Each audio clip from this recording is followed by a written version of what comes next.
கர்த்தர் நல்லவர், அவர் கிருபை என்றும் உள்ளது. சத்தியத்தையும் அறிவீர்கள், சத்தியம் உங்களை விடுதலையாக்கும். அல்லேலூயா. இந்த நாளிலே நாம் தியானிக்கிற பகுதி ஒரு கிறிஸ்துவ வாழ்க்கை. கிறிஸ்துவ வாழ்க்கை என்றாலே இப்ப இருக்கிற பிரச்சனையை பார்த்து பார்த்து பார்த்து பார்த்து சோர்ந்து நொந்து அப்படி போற வாழ்க்கை ஒரு கிறிஸ்துவ வாழ்க்கை கிடையாது. கிறிஸ்துவ வாழ்க்கையே ஒரு விசுவாசத்தினால் வாழுகிற ஒரு வாழ்க்கை. அல்லேலூயா. அல்லேலூயா. கடைசியில முத்துக்குமார் அதை ஒரு பகுதியை நடத்தினாப்ல. அண்ணால் ஜபம் பண்ணினாள். அவ ஜபம் பண்ணினா, ரொம்ப நேரம் ஜபம் பண்ணா, தரிசனத்தோடு ஜபம் பண்ணா. அப்படி பண்ணியுமே கடைசியில அற்புதம் எதனால? அவள் துக்க முகமா இருக்கவில்லை. அற்புதம் நடக்குன்னா நல்லா டான்ஸ் பண்ணுங்க, குதிங்க, சிரிங்க, அற்புத வாசல் திறக்கப்படும். அண்ணாளுக்கு அப்படிதான் ஆண்டவர் செஞ்சாரு. ஜபம் கேட்கப்படலன்னு சொல்லல, அவ்வளவு செஞ்சாலும் ஆண்டவர் ஒரு காரியத்தை எதிர்பார்க்கிறாரு, முகத்தை மாத்து. அல்லேலூயா. அல்லேலூயா. அண்ணாள் துக்க முகமா இருக்கவில்லையா? அது எனக்கு கொஞ்சம் பாரமா இருந்துச்சு. ஆட முடியிருக்கு நேரம் இல்லையே, விரட்டி விரட்டு. ஆனா கடைசியில ஆவியானவர் அவங்க மூலமா நிறைவேற்றிட்டார். அல்லேலூயா. கிறிஸ்துவ வாழ்க்கையே நமக்கு முன்னாடி ஒரு போர்க்களம் இருக்கதான் செய்யும். ஆனா ஒரு விசுவாசிக்கு ஆயுதம் என்ன தெரியுமா? விசுவாசம் தான். கைதட்டும். விசுவாசம் தான். அல்லேலூயா. அல்லேலூயா. என்ன முட்டி முட்டி ஜெபம் பண்ணாலும் சரி, விசுவாசம் தான் தேவனுடைய உள்ளத்தை அசைக்கும்.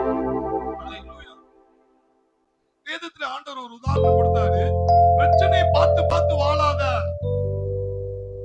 எபிரேயர் புஸ்தகம் 11ஆம் அதிகாரம், எபிரேயர் புஸ்தகம் 11ஆம் அதிகாரம் 17 இருந்து 19 வரை வாசிங்கன்னா, மேலும் விசுவாசத்தினாலே ஆபிரகாம் தான் சோதிக்கப்பட்ட போது ஈசாக்கை பலியாக ஒப்பு கொடுத்தான். ஈசாக்கிடத்தில் உன் சந்ததி விளங்கும் என்று அவளோடு சொல்லப்பட்டிருந்ததே. தேவன் ஏற்கனவே சொல்லிட்டாரா? ஈசாக்கு மூலியமா தான் சந்ததி என்ன செய்ய போகுது? பெருக போகிறது. ஏற்கனவே ஆண்டவர் சொல்லிட்டாரு. ஆனா பிரச்சனை எப்படி இருக்கு? அந்த ஈசாக்கு தான் என்ன கொடுக்கப்பட்டிருக்கு? பலியாக ஒப்பு கொடுக்கப்பட போகிறான். கொடுக்கப்பட்டிருக்கிறது. ஈசாக்கிடத்தில் சந்ததி விளங்கும் என்று அவனோடு சொல்லப்பட்டிருந்தது. இப்படிப்பட்ட வாக்குத்தத்தங்களை பெற்றவன் மரித்தோரிலிருந்து எழுப்ப தேவன் வல்லவராய் இருக்கிறார் என்று எண்ணி தனக்கு ஒரே பேரானவனையே பலியாக ஒப்பு கொடுத்தான். மரித்தோரிலிருந்து அவனை பாவனையாக திரும்பவும் பெற்றுக் கொண்டான். அல்லேலூயா. இந்த பிரச்சனை பாருங்க, கிறிஸ்துவ வாழ்க்கை இதுதாங்க மையப்பகுதி. கிறிஸ்துவ வாழ்க்கையே விசுவாச வாழ்க்கை தான். பிரச்சனை இல்லாம வாழணும். ஒரு பிரச்சனையுமே எனக்கு இருக்க கூடாது. இருக்கும், ஆனா அதை உன்னை தோக்கடிக்க முடியாது. பிரச்சனை எனக்கு வரக்கூடாதுன்னா பரலோகத்துலதான் போய் இருக்கணும். இந்த பூமியில இருக்கிற வரை ஒரு பிரச்சனை நீ பேஸ் பண்ணி தான் ஆகணும். ஆனா அந்த ஒவ்வொரு பிரச்சனையிலையும் ஆண்டவர் நம்மகிட்ட என்ன எதிர்பார்க்கிறார்னா விசுவாசம். ஆண்டவர் அவனுக்கு ஆபிரகாமுக்கு வாக்குத்தத்தம் கொடுத்துட்டாரு. அந்த ஈசாக்கு மூலியமா சந்ததியை நிச்சயம் பெருக பண்ணுவேன். இப்ப என்னது? அந்த ஈசாக்க தான் பலியா கேட்கிறாரு. அப்போ தேவன் பேசின வார்த்தைக்கு, தேவன் கொடுக்கிற ஆசீர்வாதத்துக்கு நேர் மாறாதான் அவனுடைய வாழ்க்கை இருக்கு. இன்னைக்கு கிறிஸ்தவ வாழ்க்கையில நீங்க நிறைய பேருடைய வாழ்க்கையில ஆண்டவர் அப்படி சொன்னாரு, ஆண்டவர் இப்படி சொன்னாரு, இப்படி சொன்னாருங்க. ஆனா எனக்கு பிரச்சனை இப்படித்தானே இருக்கு. ஆனா அன்றைக்கு ஆபிரகாம் என்ன பண்ணுனா? அந்த விசுவாச வாழ்க்கைங்கிறத வாழ்ந்து காட்டினானா இல்லையா? ஏன் அவர் வாக்குத்தத்தம் கொடுத்துட்டாரியா? அவர் வாக்குத்தத்தம் கொடுத்துட்டார். அப்படியே இந்த புள்ள போனாலும், அந்த புள்ளையை சாவடிச்சாலும், அந்த பிள்ளையை உயிரோடு எண்ணிச்சுவாரு, எழுப்புவார். தேவன் உயிர் உள்ளவர். அவர் பொய் சொல்ல மாட்டார். அவர் சொன்னதை செய்கிற தேவன். அவருடைய வாயின் வார்த்தை விழும்ப கூட மாத்த மாட்டார். அந்த ஒரு குழப்பம், அந்த தயக்கம், அந்த ஒரு பதட்டம், ஐயோ புள்ள செத்துட்டா, 25 வருஷத்துக்கு அப்புறம் தந்த பிள்ளை இல்ல, ஐயா போச்சா ஐயா போச்சா, கொஞ்சம் கூட அவன் அசரவும் இல்ல, சோரவும் இல்ல, புலம்பவும் இல்ல. அவர் சொன்னாரியா அவர் செய்வார், அவர் சொன்னாரியா அவர் செய்வார். ஆண்டவர் சொல்ற கிறிஸ்துவ வாழ்க்கை அதுதாங்க விசுவாச வாழ்க்கை. பஞ்சமத்தில பத்து உருள்ற வாழ்க்கை அல்ல, எல்லாம் ஏட்டிக்கு போட்டியா தான் இருக்கும். விசுவாசத்துல அதை சாதகமாக்கு. அல்லேலூயா. இன்னைக்கு நிறைய கிறிஸ்துவ வாழ்க்கையில எனக்கு வியாதி வியாதி வியாதி வியாதி, எனக்கு கடன் பிரச்சனை பிரச்சனை, என் புருஷன் எப்படி இருக்கிறாரு, என் மனைவி எப்படி இருக்கிறா, என் பிள்ளைகள் எப்படி இருக்கு, இப்படியே தான் சொல்றாங்க. உன் பிள்ளையை கொடுத்த ஆண்டவர் வாக்குத்தத்தம் கொடுத்துட்டாரா? உன் கணவனை கொடுத்து உனக்கு வாக்குத்தத்தம் கொடுத்துட்டாரா? உன் மனைவி கொடுத்து வாக்குத்தத்தம் கொடுத்துட்டாரா? உன் எதிர்காலத்தை செழிப்பை கொடுத்து ஆண்டவர் சொல்லிட்டாரா? ஐயா அவர் சொல்லிட்டாரியா. அதுக்கு இயற்கை சூழ்நிலை மனிதன் ஒருத்தருமே சாதகம் இல்லாட்டாலும் பரவாயில்ல, அந்த ஆசீர்வாதம் செத்து போனா கூட பரவாயில்ல, அதை என் அப்பா உயிரோட எழுப்பி என் கண்ணு முன்னாடி இந்த அற்புதத்தை செய்ய அவர் வல்லவராயிருக்கிறார். கைதட்டும், வல்லவராயிருக்கிறார். இதுதான் கிறிஸ்துவ வாழ்க்கை. ஆண்டவர் சொல்ற கிறிஸ்து நாங்கெல்லாம் கடந்து வந்த பாதைகள் அதுதான். எதுவுமே சாதகம் கிடையாதுங்க, எதுவுமே சாதகம் கிடையாது. ஒரு மணிக்கு அற்புதம் தேவைன்னா 12:59 வரை விசுவாசத்தின் பரீட்சை தான். அல்லேலூயா. ஆனா இன்னைக்கு மனிதர்களுடைய வாழ்க்கையில எது முக்கியமோ அதை கோட்டை விட்டுறாங்க. விசுவாசம். விசுவாசம் என்னது? பிரச்சனையை பார்க்காம பிரச்சனைக்கு அப்பால் பட்ட காணாததை அற்புதத்தை நீ பார்த்து பரவசம் அடைஞ்சு ஓட்டணும். அல்லேலூயா. பக்கத்துல விசுவாசம் என்பது நீ பிரச்சனையை பார்த்து பார்த்து வாழ்வதல்ல, பிரச்சனைக்கு ஆப்போசிட்டா கண்ணுக்கு தெரியாதத பார்த்து வாழு. அதுதான் விசுவாசம். கை தட்டுவோம். அதுதான் விசுவாசம்.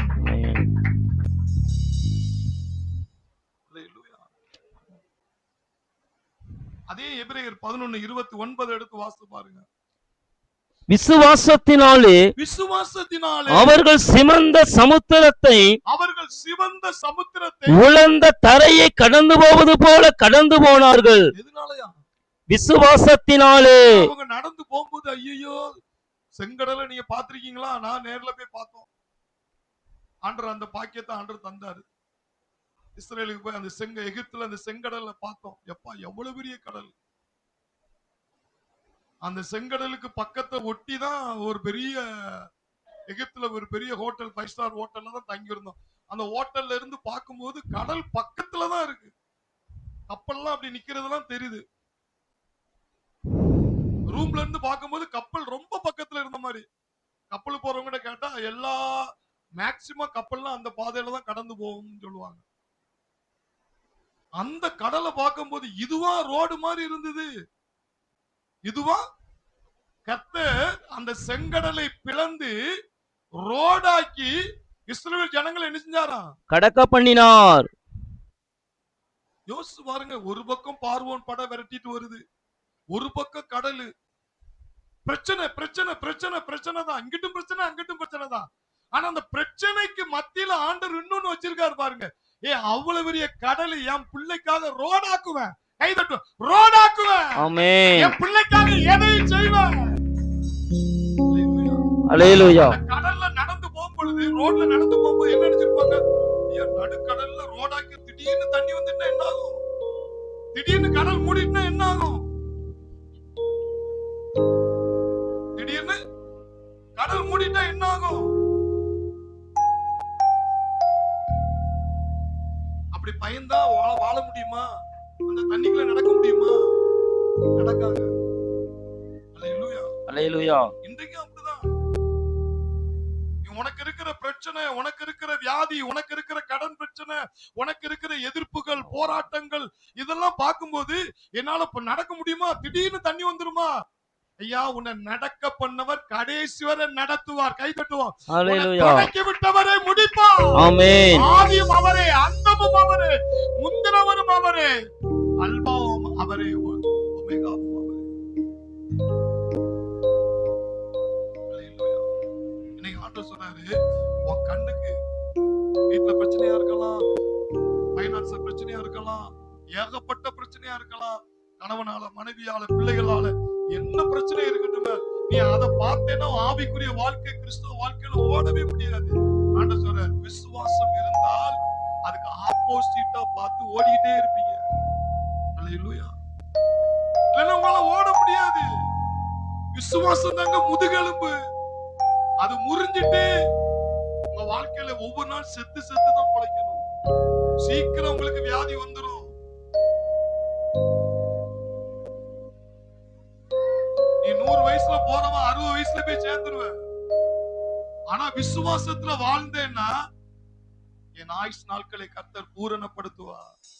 நான் எழுப்ப சிமியோன் சொன்னது மாதிரி, என் கையில இயேசு இருக்கிறத நான் பார்க்காம போக மாட்டேன், மறிக்க மாட்டேன்னு சொன்ன மாதிரி, எழுப்புதல பார்க்காம அந்த உலகத்தொட்டு நான் போக மாட்டேன், அற்புதத்தை பார்க்காம நான் போக மாட்டேன் அப்படின்னு அந்த விசுவாசம் இருந்தாதாங்க ஆவிக்குரிய ஓட்டத்துல ஓட முடியும். அது இப்ப இருக்கிற பிரச்சனையே நீங்க பாத்தீங்கன்னா உங்களால ஓடவே முடியாது. நீங்க எபிரேயர் 11ஆம் அதிகாரம் எல்லாத்தையும் பாருங்க. முதல் வசனத்துல விசுவாசம் விசுவாசம் விசுவாசம் விசுவாசம் விசுவாசம். கிறிஸ்தவ வாழ்க்கையே ஒரு விசுவாசம். பக்கத்துல கிறிஸ்தவ வாழ்க்கையே விசுவாசம் தான். விசுவாசம் தான். ரெங்குபட்டிகளை பூட்டி வச்சு எல்லாமே அற்புதம் அப்படி வரிசை அப்படி முன்னுக்கு கண்ணுக்கு யாருக்கும் தெரியாது. தெரியாத இருக்கும் பொழுது தெரிகிற மாதிரி நீங்க பாக்குறீங்களே, அதுதான் கிறிஸ்தவ வாழ்க்கை. கை தட்டுவோம். ஹல்லேலூயா ஹல்லேலூயா ஹல்லேலூயா ஹல்லேலூயா ஹல்லேலூயா ஹல்லேலூயா. சொல்லிட்டு ஆண்டவர் சொன்னாரு, இந்த விசுவாசம் இருந்தா அவரவருக்கு கொடுக்கப்பட்ட அழைப்பை பத்தி நாங்க அங்க பார்த்தோம் மதுரையில. ஊழியம், ஊழியம் என்றால் என்ன? முதலாவது ஊழியம் என்றால் என்ன? தேவனுடைய திட்டம் சொல்லுங்க. தேவன் ஒவ்வொரு மனிதனை கொண்டு இந்த பூமியில ஒரு சித்தத்தை வச்சிருக்கிறாராம். அந்த சித்தத்தை செய்வதுதான் என்னது? ஊழியம். கை தட்டுவோம். சித்தத்தை செய்வதுதான் ஊழியம். ஒவ்வொருவருக்கும் நம்ம அந்த அழைப்பை குறித்து பார்த்தோம். இயேசு மேய்ப்பரா இருந்தாரு, சுவிசேஷகரா இருந்தாரு, போதகரா இருந்தாரு, தீர்க்கதரிசியா இருந்தாரு, அப்போஸ்தலனா இருந்தாரு. அவர் தான் மேல போய் உயிர் தெழுந்து ஆவியானவரா வரங்களா நமக்குள்ள வந்து உட்கார்ந்து இருக்கிறாரு. அதுதான் அழைப்பு. அதனாலதான் அழைப்புள்ளவனை அழிக்க முடியாது. அழிச்சா தேவனே அழிச்ச மாதிரி அழிக்க முடியாது. யோனா மாதிரி நீ மீன் வயிற்றுக்குள்ள போனாலும் சரி, நீ கப்பல்ல போய் எங்க தூங்கினாலும் சரி, உன்னை திருத்தி மாத்தி உன்னை பூமியில உன்னை கொண்டு என்ன செய்யணும் திட்டம் வச்சிருக்கிறாரோ அதை வளைச்சு கொண்டு வராரே தவிர, உன்னுடைய இருக்கிற அழைப்ப கப்பல்ல இருக்கிற அவ்வளவு சொத்தும் கடல்ல போகுது. ஏன் போகுது? சில பேருக்கு சொத்து, காசு, பணம் எல்லாம் லாஸ் ஆகுறது காரணம் என்ன தெரியுமா? தேவன் கொடுத்த சொத்தை நீ அறியாம இருக்கனாலதான் உனக்குன்னு இந்த பூமியில கொடுத்த சொத்தை நீ பறி கொடுத்துக்கிட்டு இருக்க. ஆனா ஒவ்வொரு தேவனுடைய பிள்ளைகளும் அதை விட பெரிய சொத்து இந்த பூமியில தேவன் என்னை குறித்து ஒரு திட்டம் வைத்திருக்கிறார். ஹல்லேலூயா. அந்த சொத்தை கண்டுபிடிக்கலன்னா இந்த சொத்து போயிரும். ஹல்லேலூயா. நீ அந்த உள்ள இருக்கிற சொத்தை கண்டுபிடிச்சிட்டேன்னா அந்த வெளிய இருக்கிற சொத்து உன்னை தேடி தேடி வருங்க, விரட்டி விரட்டி பிடிக்கும். நன்மையும் கிருபையும் உன்னை தொடரும். கை தட்டும். நன்மையும் கிருபையும் உன்னை தொடரும். ஹல்லேலூயா ஹல்லேலூயா. இந்த பூமியில ஒரு காரியத்தை கற்றுக்கொள்ளுங்க. இந்த பூமியில உன்னை கொண்டுதான் தேவன் தம்முடைய திட்டத்தை நிறைவேற்ற போறார். நீ அவருக்கு தேவை. நீ தேவனுக்கு முக்கியமானவன். நான் 1000ல கோடியில ஏதோ ஒரு முக்குல மூலையில இருக்கிற மாதிரி நீ நினைக்காத. நீ தேவனுக்கு மிக மிக மிக முக்கியமானவன். கை தட்டும். மிக மிக மிக முக்கியமானவன். ஆமென். ஏன்னா அவருடைய திட்டத்தை இந்த பூமியில நிறைவேற்றுவதற்காக உன்னை ஆண்டவர் தெரிந்தெடுத்தார். அதனாலதான் வேதம் சொல்லுது, இந்த பூமியே உனக்காக கொடுத்துட்டான். சங்கீதம் 115:16 சங்கீதம் 115:16 எடுத்து வாசித்து பாருங்க. வானங்கள் கர்த்தருடையவைகள், வானங்கள் கர்த்தருடையவைகள், பூமியையோ மனுபுத்திரனுக்கு கொடுத்தார். பூமியே மனுபுத்திரருக்கு கொடுத்தார். கை நீட்டி சொல்லுங்க. பூமியை எதுக்கு உனக்கு கொடுத்திருக்கிறார் தெரியுமா? இவ்வளவு பெரிய சூரியன், எவ்வளவு பெரிய சந்திரன், எவ்வளவு பெரிய பூமி. எனக்கு சொந்த வீடு இல்ல, அது இல்ல, அது நீங்க தேவையில்லாம நிக்கிறீங்க. இந்த பூமி முழுவதும் உனக்கு தாயா. நீ ஏன் நெகட்டிவா திங்க் பண்ற? இந்த பெரிய கடலை பாரு. அப்பா, இந்த கடல், இவ்வளவு பெரிய கடல் எனக்கு தானா? உனக்கு தான். சூரியன் எனக்கு தானா? சூரியன் ஒரு குறிப்பிட்ட மனிதனுக்கா வெளிச்சம் கொடுக்கு? அவ்வளவு பெரிய சூரியனே உனக்கு தான். அவ்வளவு பெரிய சந்திரனே உனக்கு தான். ஐயா, ஊட்டி கொடைக்கானல் எல்லாம் உனக்கு தான். உன்னை யாரும் ஊட்டிக்கு போகக்கூடாதுன்னு சொல்ல முடியுமா? கொடைக்கானல் போக முடியும் சொல்ல முடியுமா? என் அப்பா உனக்காக தான் படைச்சிருக்கிறாரு. கையை தட்டுங்க. ஹல்லேலூயா. உனக்காக தான் படைச்சிருக்கிறாரு. ஆமென். ஐயா, காஷ்மீர் கன்னியாகுமரி வர ஆண்டவர் இந்த உலகத்தை முழுவதும், ரஷ்யா, அமெரிக்கா எல்லாத்தையும் மனிதனுக்காக, இந்த பூமியே மனிதனுக்கு கொடுத்துட்டாரு. எவ்வளவு நல்ல தகப்பன். கையை தட்டுவோம். ஹல்லேலூயா. ஹல்லேலூயா. ஹல்லேலூயா. ஹல்லேலூயா. ஏன்னா இந்த பூமியை உன் மூலியமா தான் அவருடைய திட்டத்தை நிறைவேற்ற வேண்டியது. இந்த பூமியில ஒன்ன கொண்டு செய்ய வேண்டிய வேலை இருக்கு. ஒன்ன கொண்டு செய்ய வேண்டிய வேலை இருக்கு.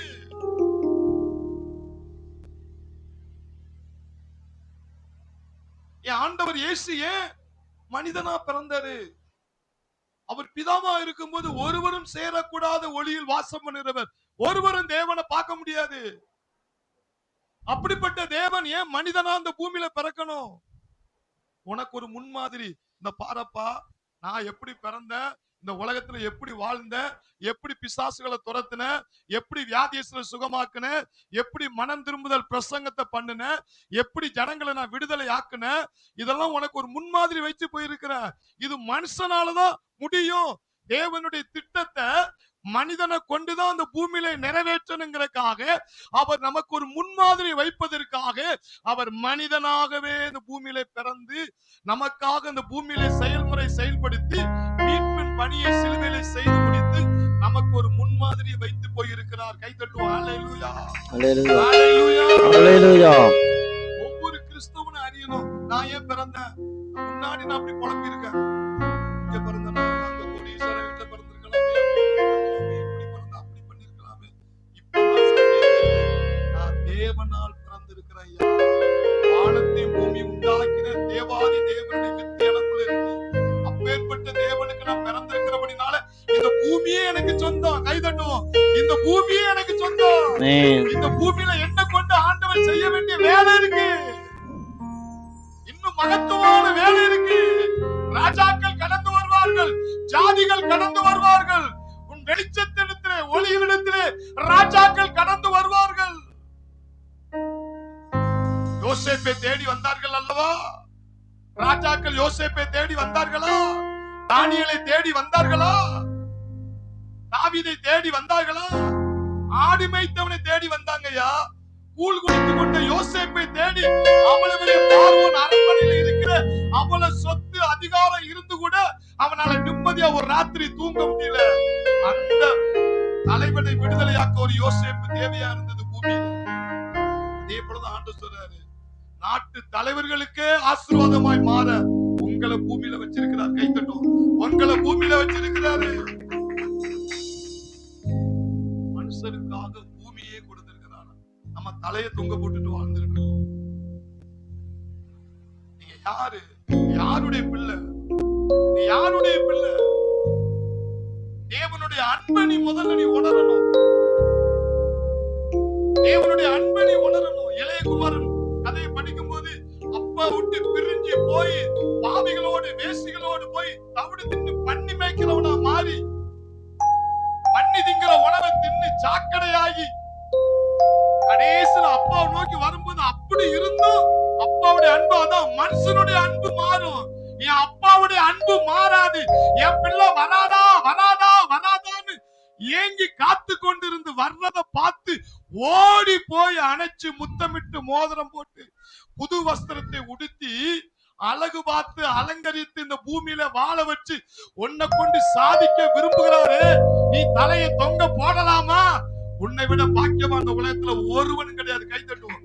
ஒருவனும் கிடையாது. ஹல்லேலூயா. ஹல்லேலூயா.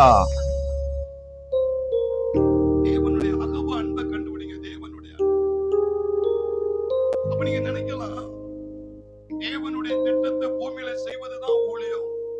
எனக்கு ஊழியம் அழைக்கிறக்கா, நீ தேவனுடைய பிள்ளையா பிறந்துட்டாலே உனக்கு ஒரு பூமியில உன்னை கொண்டு ஆண்டவர் செய்ய வேண்டிய திட்டம் இருக்கு.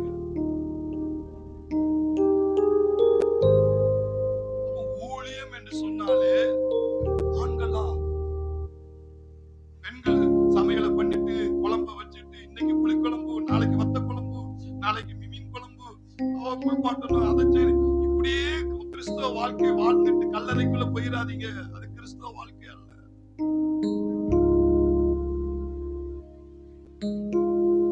என்ன எது கிறிஸ்தவ வாழ்க்கை? உன்னை ஆண்டவர் பூமியில வச்சிருக்கிறார்னா பரலோக தேவனுடைய திட்டத்தை உன் மூலியமா பூமியில நிறைவேற்ற வேண்டியது இருக்கு. உன் மூலியமா நிறைவேற்ற வேண்டியது இருக்கு. அது ஆண் என்றும் இல்லை, பெண் என்றும் இல்லை. சில ஆண்கள் தான் ஊழியக்காரங்க. அதைத்தான் சில கவிதையை முக்கியமான ஒரு சில காரியங்களை பார்க்க. ஆண்டவர் எனக்கு பலமுறை அந்நிய பாஷையில இருக்கும்போது ஆண்களை நான் மட்டுப்படுத்த நினைச்சிடாதீங்க. கடைசி கால எழுப்புதல் ஆண்டவர் பெண்களை அதிகமா பயன்படுத்த போறார் என்கிற வார்த்தை நான் பலமுறை ஆண்டவர் என்னோடு பேசி இருக்கிறார். கொரியா தேசத்தினுடைய எழுப்புதல் பெண்கள் மூலமா வந்தது போல கடைசி கால எழுப்புதல் பெண்களையும் ஆண்டவர் பயங்கரமா பயன்படுத்த போகிறார். பெண்களை வேதத்துல பயன்படுத்த ஆதாரம் இருக்கா? ஆதாரம் இருக்கு. எஸ்தர், பழைய ஏற்பாட்டிலே பாருங்க, எஸ்தர் இஸ்ரவேல் ஜனங்களை அழிப்பதற்காக ஆமோன் துடிக்கிறான். ஆமோன் தந்திரமான சூழ்ச்சிகளை பண்ணி அந்த இஸ்ரவேல் யூத குலத்தையே சவுத் மேனிக்கு அழிச்சிடணும்னு நினைக்கிறான். அந்த ஆமோனுடைய பேச்சை கேட்டு ஆகோஸ்ல என்ன செஞ்சா? தன்னுடைய மோதிரத்தினால் முத்திரை பதித்து விட்டான் அழிக்கணும்னு. அந்த நேரத்துல ஒரு பெண்ணை தாங்க ஆண்டவர் எழுப்புறாரு. யாரு? எஸ்தர். கை தட்டும். எஸ்தர். ஹல்லேலூயா. எஸ்தர் புத்தகம் 8ஆம் அதிகாரம் 3ல இருந்து 6 வரை வாசித்து பாருங்க. பின்னும் எஸ்தர் ராஜ சமூகத்தில் பேசி அவன் பாதங்களில் விழுந்து அழுது ஆகாகியனான ஆமோனின் தீவினையையும் அவன் யூதருக்கு ரோதமாய் செய்ய யோசித்த யோசனையையும் பரிகரிக்க அவரிடத்தில் விண்ணப்பம் பண்ணினாள். அப்பொழுது ராஜா பொற்செங்கோலை எஸ்தருக்கு நீட்டினான். செங்கோலை நீட்டினான். எஸ்தர் எழுந்திருந்து ராஜ சமூகத்தில் நின்று ராஜாவுக்கு சித்தமாயிருந்து அவர் சமூகத்தில் எனக்கு கிருபை கிடைத்து ராஜ சமூகத்தில் நான் சொல்லும் வார்த்தை சரி என்று காணப்பட்டு அவருடைய கண்களுக்கு நான் பிரியமாய் இருந்தால் ராஜாவின் நாடுகளில் எல்லாம் இருக்கிற யூதரை அழிக்க வேண்டும் என்று அமதத்தாவின் குமாரனாகிய ஆமான் என்னும் ஆகாகியன் தீவனையா எழுதின கட்டளைகள் செல்லாமல் போக பண்ணும்படி எழுதி அனுப்பப்பட வேண்டும். கடைசில பாத்தீங்கன்னா 16ல என்ன நடக்குன்னு, இவ்விதமா யூதருக்கு வெளிச்சமும் மகிழ்ச்சியும் களிப்பும் கனமும் உண்டாயிற்று. அந்த யூத குலத்துக்கே ஒரு மீட்பை கொண்டு வரும்படி கர்த்தர் யாரை எழுப்பினாரு? எஸ்தரை. ஒரு பெண்ணை எழுப்பியிருக்கிறார் பாருங்க. ஹல்லேலூயா, ஹல்லேலூயா, ஹல்லேலூயா, ஹல்லேலூயா. ஆனால் உங்களை என்னை ஆண்டவர் எழுப்ப மாட்டாரா? நீ பெண் என்று சொல்லி பின்வாங்காத. பெண்ணியமா பயன்படுத்துவாரு, ஓரல் ராப்பட்ட பயன்படுத்துவாரு, நிக்கல் சொட்ட பயன்படுத்துவாரு அப்படின்னு நினைக்காங்க. கேத்ரின் குல்மால் ஆண்டவர் பயன்படுத்தலையா? குஜராத்ல மர்கின்னு ஒரு பெண் இருக்காங்க. செத்தவனை எழுப்பி இன்னைக்கு செத்தவனை எழுப்புறதுக்கு ட்ரைனிங் கொடுத்துட்டு இருக்காங்க. ஒரு லேடி தான். ஹல்லேலூயா, ஹல்லேலூயா. சிலர் என்ன சொல்றாங்கன்னா பெண்கள் பயன்படக்கூடாது என்று சொல்லி தவறான ஒரு போதனை கொடுத்து அவங்களை அமைக்க வைக்காங்க. ஆனா கடைசி காலத்துல கர்த்தர் சொல்றாரு, எனக்கு ஆண்டவர் பேசுறாரு, பெண்களை சரமாரி ஆவியான ஊற்றக்கூடாது. ஊழியக்காரர் மேலும் ஊழியக்காரிகள் மேலும் என் ஆவியை ஊற்றுவேன். ஒரு எஸ்தரை ஆண்டவர் பயன்படுத்தினாருங்க பழைய ஏற்பாட்டுல. நீங்க அந்த எஸ்தரை எழுப்பலன்னா அன்னைக்கு யூத குலமே அழிஞ்சிருக்கும். அந்த குலமே இல்லாம போயிருக்கும். அந்த குலத்துலதான் யார் பிறந்தா? இயேசு. யூத ராஜசிங்கம். ஹல்லேலூயா, ஹல்லேலூயா. அந்த இடத்துக்கு ஒரு பெண்ணை கொண்டு வராரா இல்லையா? அப்ப உங்களை கொண்டு வர அவரால முடியுமா முடியாதா? முடியும். கையை தட்டுவோம். ஹல்லேலூயா, ஹalleluya ஹalleluya. தெபொராள் யாரு? பெண்ணே தெபொராள் யாரு? பெண்ணே. ஒரு பெண்ணு. நியாயாதிபதி புஸ்தகம் 5ஆம் அதிகாரம் 7ஆம் வசனத்தை வாசித்து பாருங்க. தெபொராளாகிய நான் எழும்பும் அளவும் தெபொராளாகிய நான் எழும்பும் அளவும் எழும்பும் அளவும் இஸ்ரவேலிலே நான் தாயாக எழும்பும் அளவும் இஸ்ரவேலில் நான் ஒரு தாயாக எழும்பும் அளவும் கிராமங்கள் பாழாய் போயின. கிராமங்கள் என்ன போச்சா? பாழாய் போயின. இந்த இடத்துல பார்க்கும்போது தெபொராள்கிட்ட ஆண்டவர் பேசினதாக இல்ல, அவளுக்குள்ளே ஆண்டவருடைய திட்டத்தை உணர்ந்து கொண்டா. அவளுக்குள்ளே தேவனுடைய திட்டத்தை என்ன செஞ்சுட்டா?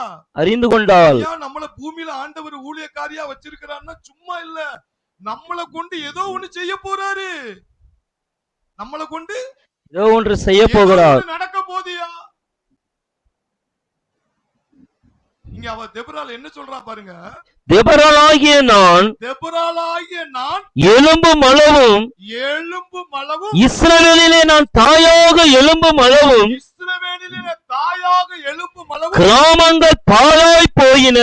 ஐயா அதுல உட்கார்ந்து இருக்கிற எழுதிக்கிட்டு இருக்கீங்களே, உங்களுடைய அழைப்பை நீங்க செய்யல, நிறைய கிராமம் அழிஞ்சு போயிரும், நிறைய உயிர் அழிஞ்சு போயிரும். நீ ஒரு பெண்ணு நினைச்சு உனக்கு கொடுக்கப்பட்ட அழைப்பை நீ சாதாரணமா நினைச்சிடாத. தெபொராள் சொல்றா, ஒரு பெண்ணு, நான் அந்த ஜனத்துக்கு ஒரு தாயாக எழும்புறேன். உன் பிள்ளைக்குன்னா நம்ம எவ்வளவு துடிக்கிறோம். அதே மாதிரி சொல்றாரு, எத்தனையோ பிள்ளைகளை ஆண்டவர் சொல்ற உனக்கு கொடுத்திருக்கிறேன். மரணத்தை நோக்கி ஓடிக்கிட்டு இருக்காங்க, பாவத்தை நோக்கி ஓடிக்கிட்டு இருக்காங்க, சாபத்தை நோக்கி ஓடிக்கிட்டு இருக்காங்க.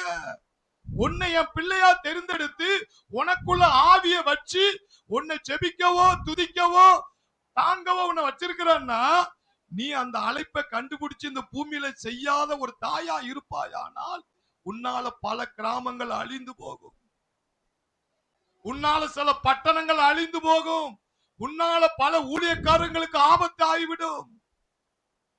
நீ பல ஊழியர்களை கிராமங்களுக்கு அனுப்ப வேண்டியவர், பல ஊழியக்காரங்களை மிஷனரியா அனுப்ப வேண்டியவர், பல அப்போஸ்தலனுக்கு பின்னணியாய் தாகக்கூடிய ஒரு தாயாக இந்த பூமியில பெண்களையும் ஆண்டவர் வைத்திருக்கிறார். நான் ஒரு பெண்ணு தானே, நான் சபைக்கு வருவேன், காணிக்க போடுவேன், என் வேலை 2 மணி நேரம் 3 மணி நேரம் இருக்கணும், அதுக்காகத்தான். அப்படி அழைப்புள்ளவங்க இந்த சபைக்குள்ள வரவே மாட்டாங்க. நான் சொல்லட்டுமா, ஏதோ சும்மா விசுவாசியா வந்துட்டு போறேங்கிறனால சபையில அந்த கேஸ் நிக்காது. எனக்கும் ஒரு அழைப்பு இருக்கு, எனக்கும் ஒரு அழைப்பு இருக்கு, அந்த அழைப்பை நிறைவேற்றணும் அப்படி சொல்றவங்களே கர்த்தர் அப்படிப்பட்ட மனிதர்களை தான் கொண்டு வருவார். ஏன்னா நீங்கள் ஒரு தெபொராள். கைதொட்டு, நீங்கள் ஒரு தெபொராள், நீங்கள் ஒரு தெபொராள், ஆமென். நீங்கள் ஒரு எஸ்தர், பல உயிர்களை காப்பாற்ற வேண்டிய எஸ்தர். நீ வேதத்துல நிறைய சொல்லிட்டே போலாம். நீங்க கேத்ரின் குல்மான்லாம் யூடியூப்ல அடிச்சு பாருங்க, அவங்களெல்லாம் ஒரு சாதாரண பெண்ணை எப்படி ஆண்டவர் பயன்படுத்தியிருக்கிறார், எவ்வளவு வல்லமையா பயன்படுத்தி இருக்கிறார். அவ்வளவு பெரிய பெண்ணையுமே கேத்ரின் குல்மால பார்த்துதான் அற்புத அடையாள ஊழியத்தை செய்யணும்னு வாஞ்சித்து இருக்கிறாங்க. அந்த பெண் ஆராதனை நடத்துறதுக்கு முன்னாடி கதவை திறந்து மொத ஆளா ஓடணும், மொத ஆளா கதவை திறந்த உடனே ஓடணுங்கிறதுக்காகவே பெண்ணியும் வாசல்ல பல மணி நேரம் சர்ச்சு வாசல்ல காத்து கிடப்பாராம். அந்த பெண் மேடையில ஏறும்போது நான் முன்னுக்கு வரிசையில உட்காரணும். ஆண்டவர் இந்த பெண்ணெல்லாம் எப்படி பயன்படுத்தியிருக்காரு பாருங்க. ஏன் உங்களை ஆண்டவர் பயன்படுத்த மாட்டார்? ஆண்டவர் பட்சபாதம் இல்லாத தேவன் என்று சொல்லியிருக்கிறார். பட்சபாதம் இல்லாத தேவன். ஆமென். அல்லேலூயா அல்லேலூயா. அப்போஸ்தலர் 2:17 எடுத்து வாசித்து பாருங்க. அப்போஸ்தலர் 2:17. கடைசி நாட்களில் நான் நான் மாம்சமான யாவர் மேலும் என் ஆவியை ஊற்றுவேன், மாமிசமான யாவர் மேலே என் ஆவியை ஊற்றுவேன், அப்பொழுது உங்கள் குமாரரும் உங்கள் குமாரத்திகளும் தீர்க்க தரிசனம் சொல்லுவார்கள். ஆம்பளை பையன் மட்டும் ஊழியம் செய்வான் அப்படின்னு இருக்கா? உங்கள் குமாரரும் உங்கள் குமாரத்திகளும் குமாரர்கள் உங்கள் குமாரத்திகள் சொல்லுங்க, குமாரர் மேல ஆவியை ஊற்றுவாரா? உங்க குமாரத்திகள் குமாரத்திகள் மேல என்ன செய்வாரா? ஆவியை ஊற்றுவார். ஆவியை ஊற்றுவார். வாலிபர்கள் தரிசனங்களை அடைவார்கள், மூப்பர்கள் சொப்பனங்களை காண்பார்கள். உங்க பிள்ளைகள் தரிசனத்தால, தரிசனம் என்னது?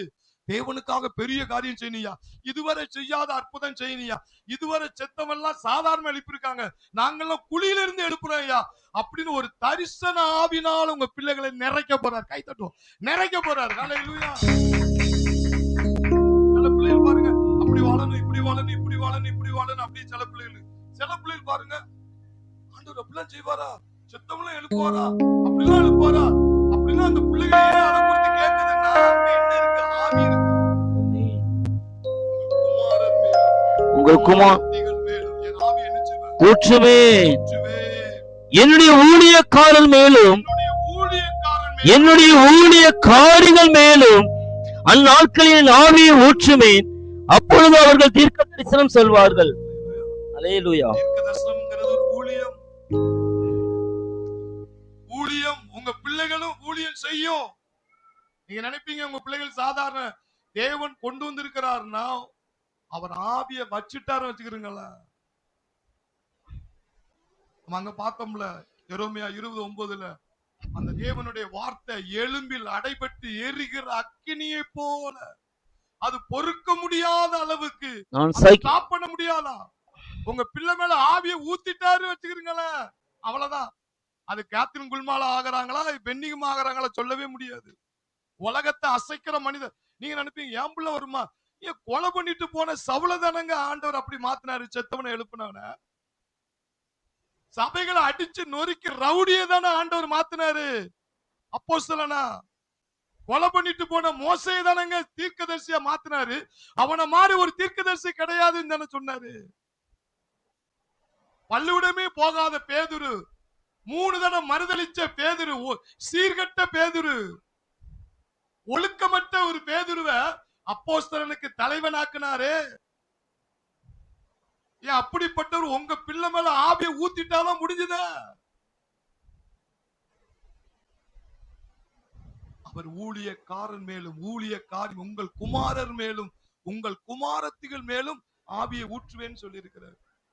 நீங்க நினைப்பீங்க பெண் என்று சொன்னா ஒதுக்கப்பட்டவங்க, முன்னுக்கு ஆண்கள் தான் போய் நிக்கணும், பெண்கள் ஓரமா ஒதுக்கி வைக்கணும், இது சபையில பெண்கள் பேசக்கூடாது என்று பவுல் சொன்னார்ல, அதை வச்சே உபதேசமாக்கி கொண்டு இருக்கிறார்கள். கொரிந்திய சபையில ஏன் அந்த சட்டத்தை கொண்டு வந்தார் என்று சொன்னா, கொரிந்திய சபை ஒரு அட்டகாசம் முடிச்ச ஒரு சபை. பெண்கள் இப்ப இதுல பேசிக்கிட்டு இருக்காங்க வச்சுக்கலாம், குச்சு குச்சு குச்சு குச்சு குச்சு பக்கத்துல அப்படி பேசிட்டு வாங்கிட்டு இருந்தா பாஸ்டர்மாருக்கு என்ன வரும், கோபம் வரும். தயவு செய்து சொல்றேன், பேசாதீங்க சொல்லுவாங்கல்ல. இப்படிதான் பவுல் பேசி இருக்கிறாரு. தயவு செய்து பிரசங்கத்துக்கு இடைஞ்சல் பண்ணாதீங்க, இப்படி பேசிக்கிட்டு வாங்கிட்டு இருக்காங்க, எனக்கு ஒரு மனம் இல்ல அப்படின்னு சொல்லி பவுல் அங்க ஒரு கண்டிஷன் என்ன செய்றாரு, போடுறாரு. ஏன்னா அந்த சபை ஒரு கூச்சலான சபை தான், அட்டகாசம் உள்ள சபை தான். ஆனா அந்த சபையிலையும் ஆண்டவர் பவுலை கொண்டு அற்புதங்கள், அடையாளங்கள், வரங்கள் எல்லாத்தையும் இந்த சபையை கொண்டு மாத்தி இருக்கிறார். இது வச்சு பெண்களை அரஸ்ட் ஆக்கிட்டாங்க. பெண்கள் முன்னுக்கு வரக்கூடாது, பெண்கள் பேசக்கூடாது அப்படின்னா ஆண்டவர் இந்த வார்த்தை ஏன் சொல்றாரு? ஒரு பெண்ணை கொண்டு ஆண்டவர் என்ன, ஒரு சமரியா ஸ்திரியை படிச்சிருக்கீங்களா? சமரியா ஸ்திரியை குறித்து நீங்க படிச்சிருக்கீங்களா வேதத்துல? அவள்கிட்ட போய் தான் இயேசு தண்ணி கேட்கிறாரு. யோவான் 4ஆம் அதிகாரம் 29 எடுத்து வாசித்து பாருங்க. தண்ணி கேட்கும் போது, நான் செய்த எல்லாவற்றையும் இருக்கிறேனே, நீ யூதனா இருக்கிற எப்படி தண்ணி கொடுக்க முடியும் சொல்லி கேட்கும் போது இயேசு என்ன சொல்றாரு, நான் யாரும் தெரிஞ்சிருந்தா நீ அவரிடத்தில் கேட்டிருப்பாய், நீ கொடுக்கிற தண்ணி என்ன செய்யும், மறுபடியும் தாகம் உண்டாகும், நான் கொடுக்கிற தண்ணீரோ நித்திய காலமெல்லாம் அவளுக்கு நீரூற்றாயிருக்கும். சொல்லிட்டு என்ன நடக்கும் பாருங்க. நான் செய்த எல்லாவற்றையும் அவர் புருஷன் எங்கன்னு சொல்லி கேட்கிறாரு. அவ எனக்கு புருஷனே இல்லை என்று சொல்றா. அப்ப இயேசு சொல்றாரு, உனக்கு 5 புருஷர்கள் உண்டு. இப்போ அந்த ப்ராபசி, அந்த தீர்க்க தரிசனம், அந்த அறிவை உணர்த்து வரத்தை இயேசு பயன்படுத்துறோம்னா, இப்ப இருக்கிற உனக்கு புருஷன் இல்லைன்னு சொல்லி கரெக்டா இயேசு சொல்றாரு. இத போய் அவ என்ன சொல்றா, எல்லாத்துக்கும் போய் அறிவிக்கிறா, எல்லாத்துக்கும் போய் சொல்றா, ஐயா ஒருத்தர் வந்தாரியா, அவர்தான் மெஸ்ஸியா, இயேசு அவரா தான் இருக்கணும், ஏன்னா அவர் அப்படியே உள்ளத்துல உள்ளத புட்டு புட்டுன்னு வச்சுட்டாரியா. சொல்றா பாருங்க, அந்த 29 வாசிங்க. நான் செய்த எல்லாவற்றையும் ஒரு மனுஷன் எனக்கு சொன்னார், அவரை வந்து பாருங்கள் சோதித்து பாருங்கள். அவர் கிறிஸ்து தானோ என்றால், அவர் கிறிஸ்து தானா என்றார். அவளுக்கு இயேசு சொன்ன அற்புதத்தை போய் சொல்றாங்க. அதுவே ஒரு பெரிய ஊழியம். ஒரு எழுப்புதல் எப்படிங்க வரும்? இந்த சேர்ல உட்கார்ந்துகிட்டு இருந்தா எழுப்புதல் வராது. நீ போய் பாக்குறவங்கள்ட்ட எல்லாம் சொல்லு, ஐயா ஆண்டவர் என்னோடு பேசினாரியா, எங்க பாஸ்டர் மூலியமா பேசினாரியா, அல்லது நான் பைபிளை வாசிக்கும் போது பேசினாரியா, இப்படி எதிர்பார்த்தேன், இப்படி நடந்து சொல்லு. இப்ப போய் சொல்றா. 39 என்ன நடக்கும் பாருங்க. நான் செய்த எல்லாவற்றையும் எனக்கு சொன்னார் என்று சாட்சி சொன்ன அந்த ஸ்திரீயினுடைய வார்த்தை நிமித்தம் அந்த ஊரானில் உள்ள சமாரியர்கள் அநேகர் அவர் மேல் விசுவாசம் உள்ளவர்களானார்கள். அந்த சமரிய பட்டணத்துல இருந்த அவ்வளவு ஒரு சாட்சினாலே மனம் திரும்பிட்டாங்களாங்க. எனக்கு பிரசங்கம் பண்ண தெரியாது, எனக்கு பைபிளை பத்தி தெரியாது, உனக்கு செய்த அற்புதம், நீ ரட்சிக்கப்பட்டது, நீ அபிஷேகம் பெற்றது, இது யாரு? சமரிய ஸ்திரீ. அவன் ரட்சிக்கப்பட்டாளா? அவன் அபிஷேகம் பெற்றாளா? அவன் ஞானஸ்தானம் எடுத்தாளா? அவன் சபைக்கு போனாளா? எதுவுமே இல்லாதவ இயேசு சொன்ன வார்த்தை சாட்சியை சொல்லி அந்த ஊரே கலங்கிட்டா பாருங்க. ரட்சிக்கப்படல, அபிஷேகம் பெறல, ஞானஸ்தானம் எடுக்கல, சபைக்குள்ள போகல. அவளுக்கு இயேசு வெளிப்படுத்தின ஒரு வார்த்தையை சொல்லி அந்த ஊரையே கலக்கிட்டா.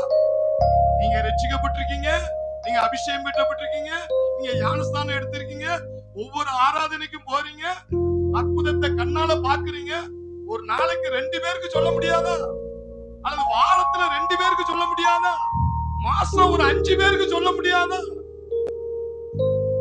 அந்த ஒரு பெண்ணை கொண்டு, அவர் ரட்சிக்கப்படாத பெண்ணை கொண்டு அப்பவே சுவிசேஷ ஊழியம் ஸ்டார்ட் ஆயிட்டு பாருங்க. கைதட்டோ. சுவிசேஷ ஊழியம் ஸ்டார்ட் ஆயிட்டு. ஆமென். ரட்சிக்கப்பட்டு அபிஷேகம் பெற்று நம்ம உட்கார்ந்துட்டு இருக்கோம். எழுப்புதல் எது? எழுப்புதல் ஆண்டவர் உனக்கு வேலை பார்க்கிற இடம், போற இடம், நிக்கிற இடம், உனக்கு சொந்த பந்தம், உனக்கு காரி துப்பிட்டாலும் பரவாயில்ல, நீ இந்த உலகத்துக்குரியவனே கிடையாது.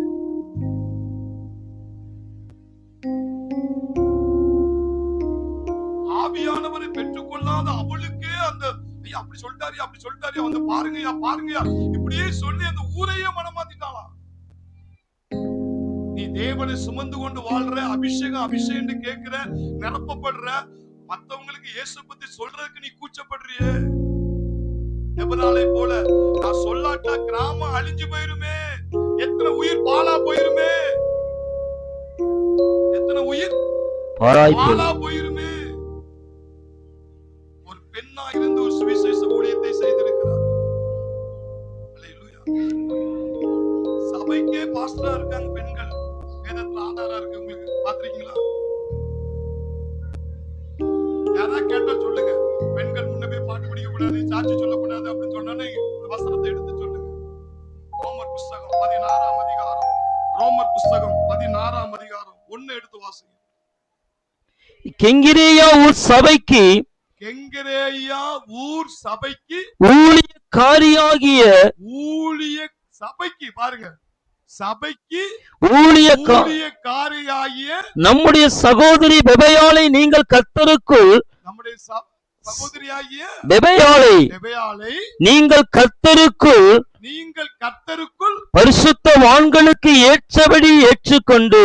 அவ யாரா? சகோதரி, சபை ஊழியக்காரி. சபை ஊழியக்காரி. அந்த சபைக்கே ஒரு ஊழியக்காரியா இருந்திருக்காங்க பாருங்க. ஏன் கர்த்தர் உங்களை எழுப்ப முடியாது? ஏன் கர்த்தர் உங்களை எழுப்ப முடியாது? சொல்றவன் சொல்லிக்கிட்டே இருப்பாங்க, குறை சொல்றவன் குறை சொல்லிக்கிட்டே இருப்பான், நியாயப்பிரமாண போதகர் சொல்லிக்கிட்டே இருப்பான், ஐயா கிறிஸ்துவுக்குள் ஆண் என்றும் இல்லை, பெண் என்றும் இல்லை. சமரியா ஸ்திரிய ஒரு பெண்ணை கொண்டு, ஒருத்திக்காக இயேசு வந்தாரு. ஏதோம் தோட்டத்துல ஒரு ஆதாம் ஏவாளுக்காகத்தான் ஏதோம் தோட்டத்துல தேவன் வந்து அவள்கிட்ட பேசுறாரு. அங்கேயே சுவிசேஷம் ஸ்டார்ட் ஆயிட்டு 2 பேருக்காக தான் அங்க தேவன் வந்தாரு. நம்ம நினைப்போம் மேடையில ஏறினாதான் பிரசங்கம் அப்படின்னு நினைக்கிறோம், ஊழியன் இல்ல. வர்றவங்க பாக்குறவங்கள்ட்ட எல்லாம் இயேசு பத்தி சொல்லு. எனக்கெல்லாம் ஆரம்பத்துல அந்த ஊழியம் தான் ஆர்வம் இல்ல. லாரி டிரைவரு, கிளீனரு, ஒருத்தர் சூப்பிங் பாக்குற பெண்களை கூட விட மாட்டேன். இயேசுவை பத்தி சொல்லி அந்த ஊழியத்துல இருந்தாங்க எனக்கு பயிற்சியே வந்துச்சு. இயேசுவை பத்தி சொல்லிக்கிட்டே தான் இருப்பேன். ரட்சிக்கப்படாத அபிஷேகம் பெற ஞானஸ்தானம் எடுக்கிற அந்த வேச்சார் அந்த பெண்ணே அப்படி சொல்லுவான் என்று சொன்னா, அபிஷேகத்தை பெற்றவன் நம்ம வாயை பொத்திக்கிட்டு இருக்கலாமா? ஒரு சின்ன ஊழியம் நினைச்சு அசால்ட்டா நினைக்காத. ஒரு சின்ன ஊழியம் நினைச்சு உன் வீட்டுக்கு ஒரு ஆள் வந்திருப்பாங்க, அவங்களுக்கு நீ சொல்லுங்க அவன் பவுலா கூட மாறிடுவான். அந்த ஆளை மிஸ் பண்ணிடாத. அந்த கெங்கிரேயா ஊர் சபை 3ஆம் வசனத்தை வாசித்து பாருங்க. கிறிஸ்து இயேசுவுக்குள் என் உடன் வேலையாட்களாகிய பிரிஸ்கில்லாவையும் ஆக்கில்லாவையும் வாழ்த்துங்கள். பவுலுக்கு உடன் ஊழியர்களா யார் இருந்திருக்கா?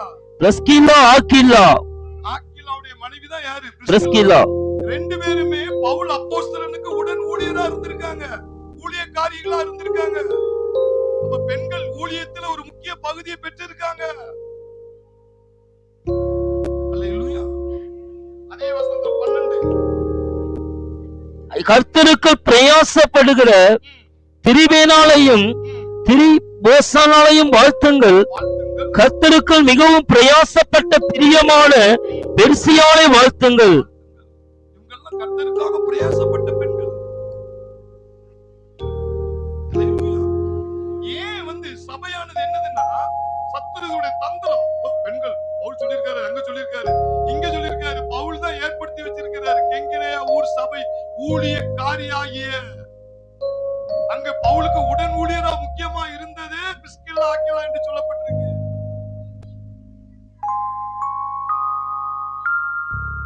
அநேக பெண்கள் ஆண்டவர் உருவாக்கி இருக்கிறாரு.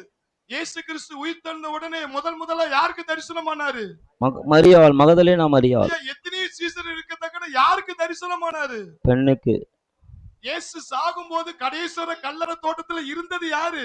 பெண் தான். எல்லா சீசரும் ஓடிட்டாங்க, கடைசுவர இருந்தது யாரு? பெண்கள் தான். இன்னைக்கு பெண்களை ஓரங்கட்டுறாங்க. மேல் வீட்டு அறையில கூடுனாங்களே, உலகத்தை அசைக்கணும், உலகத்தை அழைச்சு எனக்கு அபிஷேகம் வேணும் அப்படின்னு இருந்தாங்களே 120 பேர். அதுல யாரெல்லாம் இருந்தாங்கன்னு தெரியுமா? பெண்களும் இருந்திருக்காங்க. அப்போஸ்தலர் 1:14 இருக்கு. அங்கே இவர்கள் எல்லோரும் ஸ்திரீகளோடும் இயேசுவின் தாயாகிய மரியாளோடும் அவருடைய சகோதரரும் கூட ஒருமனப்பட்டு ஜெபத்திலும் வேண்டுதலிலும் தரித்திருந்தார்கள். அதுலயும் பெண்கள் இருந்திருக்கிறார்கள்.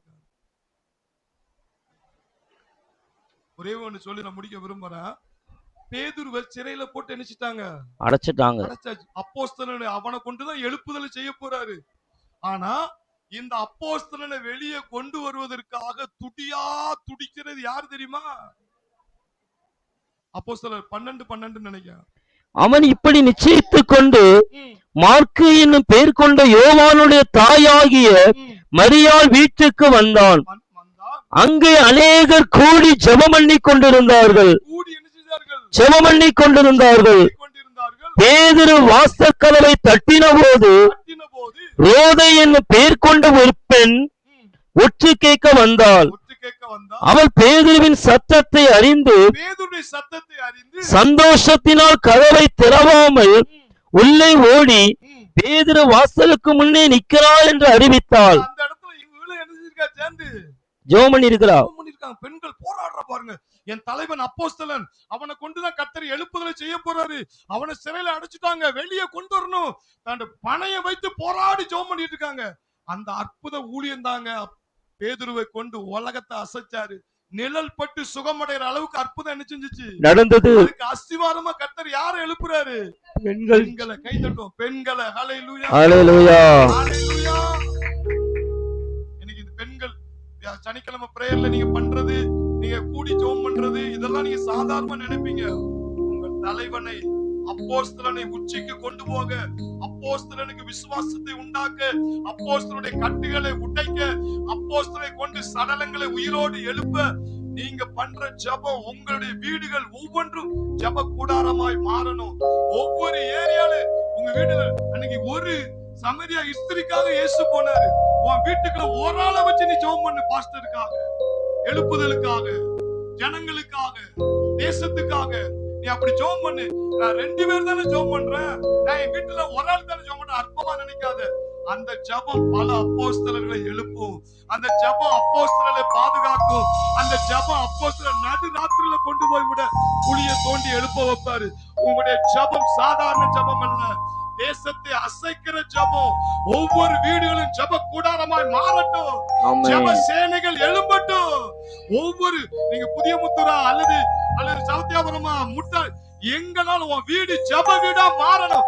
2 பேர் கூடி கூடி எவ்வளவு நாளைக்குங்க பாஸ்டர் பின்னாடியே போயிட்டு இருப்பீங்க? உங்க வீடே ஒரு ஜெப கூடாரமா மாறுங்க. உங்க வீடே ஜெப சேனையா எழுப்புங்க. அதுதான் எழுப்புதல். அதுதான் எழுப்புதல். போதகரை எழுப்பணும், நானும் எழுப்பணும். உங்க வீடுகளில் அக்கினி இறக்குங்க. உங்க ஊர்ல ஒரு ஆள் கிடைக்க மாட்டானா கிறிஸ்தவன் கூட்டு வச்சு ஜெபம் பண்ணு? ஒருத்தன் கிடைக்க மாட்டானா? உங்க வீடுகள்ல பக்கத்துல ஒரு பெண் கிடைக்காதா? ஒரு விசுவாசி கிடைக்காதா? 2 பேர் சேர்ந்து நீ பண்ணாதெல்லாம் ஊர் கதை, உலக கதை. அவன் வீட்டுல இது நடக்கு, இவன் வீட்டுல இப்படி நடக்கு, இப்படியே பேசி பேசி சாபத்தை வாங்கி அட்டூழியம் பண்ணி நாசமா போறாங்க. நீ கிறிஸ்தவ வாழ்க்கை அழிந்து கொண்டு இருக்கிறது. ஏன்னா உனக்கு பூமியில ஆண்டவர் வச்சிருக்கிற நோக்கம் எதுக்கு? புரணி பேசுறதுக்கா? புற பேசுறதுக்கா? ஆண்டவர் அன்னைக்கு பெண்களை எதற்காக வைத்தாரு? அப்போஸ்தலர்களுக்கு தாங்க. ஹல்லேலூயா. அப்போஸ்தலனை உருவாக்க. ஹல்லேலூயா. இன்னைக்கு ஆண்டவர் உங்களோடு கூட பேசி உங்களுடைய ஒவ்வொரு வீடுகளும் ஜெப வீடுகளாய் மாறணும். வீடுகளிலே ஜெபத்தை வைங்க. வீடுகளிலே ஜெப கூட்டத்தை வைங்க. ஆஸ்பத்திரிக்கு, நோய்களுக்கு, டாக்டர்களுக்கு கேட்காமலே அள்ளி அள்ளி குடிக்கீங்க. ஆண்டவருடைய ராஜ்யத்துக்கு கூட்டத்துக்கு எவ்வளவுங்க செலவாக போகுது? பிசாசு எப்படி எல்லாம் பணத்தை திருடுறான், உங்களுக்கு அதை யோசிக்கலையா? ஆவியானவர் உங்களுக்கு புரிய வைக்கலையா? எங்க 2 பேர் கூடுனாலே உன் வீட்டுக்குள்ள ஆண்டவர் இருப்பு. என் நாமத்திமித்த ஒருவர் இருவர் கூடுனா நான் இருப்பேன் என்று சொல்றாரு. அப்போ வீடு கூடி ஜெபித்து தேவ பிள்ளைகள் வந்த அந்த கட்டுகள் ஒட்டைமா ஒட்டையாதா?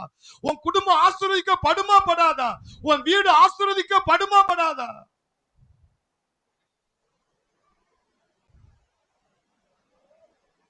தேவன் இன்னைக்கு உங்களுக்கு எச்சரிப்பா சொல்லுகிறார். இது கடைசி காலங்க.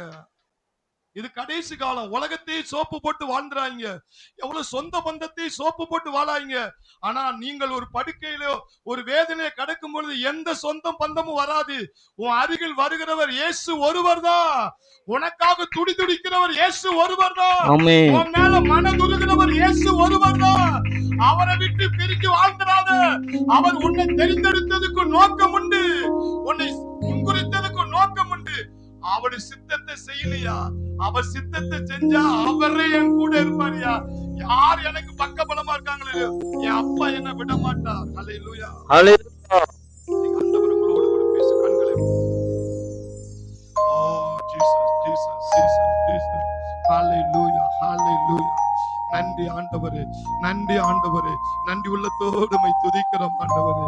அப்பா, ஊழியத்திலே ஆண்கள் என்றும் இல்லை, பெண்கள் என்றும் இல்லை ஆண்டவர். எல்லாரையும் ஊழியக்காரர் மேலும் ஊழியக்காரி மேலும் குமாரர்கள் மேலும் குமாரத்திகள் மேலும் உங்க மாம்பழ பிள்ளை மட்டும் கெஸ் பண்ணிடாதீங்க. உங்க பொட்ட பிள்ளை கூட கேத்ரின் குல்மாலாக மாறிடுவாங்க. என்ன நடக்குன்னே சொல்ல முடியாது. ஆனால் இந்த கடைசி காலத்துல ஆண்டவர் முன்மாறி பின்மாறி மலையை ஊற்ற போகிறாராம். கரங்களை தட்டி கர்த்தருக்கு நன்றி சொல்லும். நன்றி ஆண்டவரே, நன்றி ஆண்டவரே, நன்றி ஆண்டவரே. நன்றி உள்ளத்தோடு துதிக்கிறோம், ஸ்தோத்தரிக்கிறோம் ஆண்டவரே. அப்பா, நீர் பேசுற ஒவ்வொரு வார்த்தைக்காக ஸ்தோத்திரம். உம்முடைய அபிஷேகப்பட்ட வார்த்தைக்காக ஸ்தோத்திரம் ஆண்டவரே. உம்முடைய வார்த்தைகள் 30, 60, 100 நீர் பலன் கொடுக்க செய்யறதுக்காக ஸ்தோத்திரம். அந்த வார்த்தை திருடுற பொல்லாத ஆவிகளை இயேசுவின் நாமத்தில் நான் கட்டிந்து கொள்கிறேன். இயேசுவின் நாமத்தில் ஆசீர்வாதங்களை நான் கட்டவிழ்த்து விடுகிறேன். அற்புதங்களை காண செய்யும் பெண்களை நீர் எழுப்பும் ஆண்டவரே. கொரியா தேசத்துல எழுப்புனது போல நீர் எழுப்பும் ஆண்டவரே. 2 பேர் கூடி ஜெபம் பண்ணாலும், ஒரு ஆளுக்கு சுவிசேஷம் சொன்னாலும், அந்த ஒரு சமரியா இஸ்தமித்தமா கிராமமே மாறியது, ஊரே மாறியது. இன்னைக்கு யாரை நீ சாதாரண ஒரு சின்ன ஜெபம் தானே, பெரிய ஜெபம் தானே, அதுவே ஒரு எழுப்புதலாய் மாறி